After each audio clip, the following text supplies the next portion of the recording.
हा धामण साप अडकलाय, ओळखला असेल तुम्ही. धामण साप आहे, याला ओळखण्याची खूण तुम्ही बघताय. हा खूप लांब होतो आणि लोक याला घाबरतात. आणि निसर्गाच्या अधिवासात रिलीज करूया.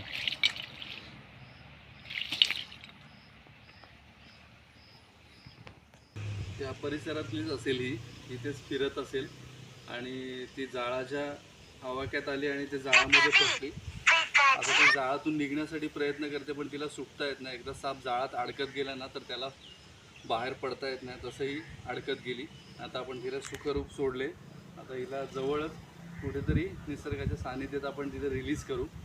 तुम्हाला एक मी विनंती करतो, जाळात जर साप अडकला असेल, अंगुसाच्या जाळात साप अडकला असेल तर वेळ घालवू नका. जवळच्या रेस्क्यूअरला फोन करा किंवा वनविभागाचा हेल्पलाईन नंबर आहे 1926, त्याला तुम्ही रात्री अपरात्री मदतीसाठी नक्की फोन करू शकता.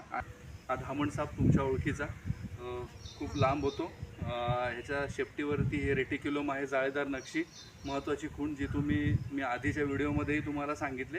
आणि तोंडाच्या जबड्यावरती काळ्या उभ्या रेषा आहेत ज्या जोडलेल्या असतात, त्याने हा धामण साप तुम्ही सहजगत्या ओळखू शकता. ओके, याला आपण बॅगिंग करू आणि लगेच रिलीज करू.